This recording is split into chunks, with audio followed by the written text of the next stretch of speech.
নোয়াখালীতে গত 2 দিনের বৃষ্টি না হলেও উন্নতি হয়নি বন্যা পরিস্থিতির। বিভিন্ন খালের বাঁধ কেটে দিলেও পানি নামছে ধীর গতিতে। এদিকে ফেনীতে বন্যা পরিস্থিতির কিছুটা উন্নতি হয়েছে। কুমিল্লায় কমতে শুরু করেছে বানের পানি, তবে দুর্ভোগ কমেনি বানভাসী মানুষের। বাড়ছে পানিবাহিত নানা রোগ। বেড়িবাঁধ এবং আশ্রয় কেন্দ্রে থাকা মানুষ ভুগছে বিশুদ্ধ পানি এবং খাবারের সংকটে। এখন পর্যন্ত বন্যায় প্রাণ হারিয়েছে অর্ধশতাধিক মানুষ। প্রতিদিনের পাঠানো তথ্য ছবিতে বিস্তারিত জানাচ্ছেন আরফ ইসলাম হিমু। অপলক দৃষ্টিতে তাকিয়ে থাকে কখন আসবে ত্রাণ বোঝাই নৌকা। কুমিল্লার 14 উপজেলার 125টি ইউনিয়নেই সরকারি হিসেবে পানিবন্দী 11 লাখ মানুষ।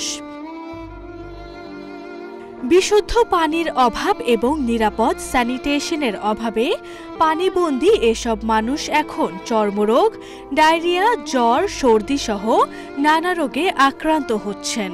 অন্যদিকে সাপে কাটা, বিদ্যুৎ স্পৃষ্ট হওয়া কিংবা কাটা ছেঁড়ার চিকিৎসা সেবা নিয়ে রয়েছে দুর্ভোগ।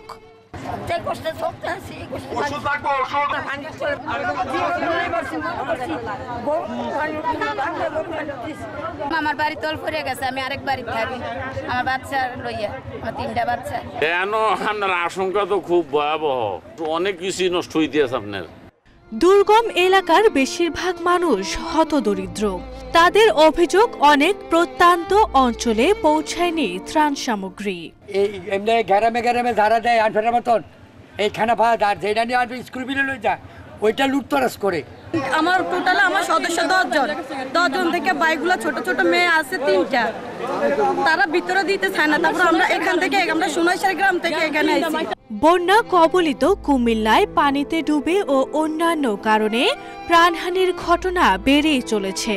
জেলার বিভিন্ন উপজেলায় গত 3 দিনে 4 শিশুসহ প্রাণ হারিয়েছে 14 জন। আরফ ইসলাম হিমু, এশিয়ান টেলিভিশন।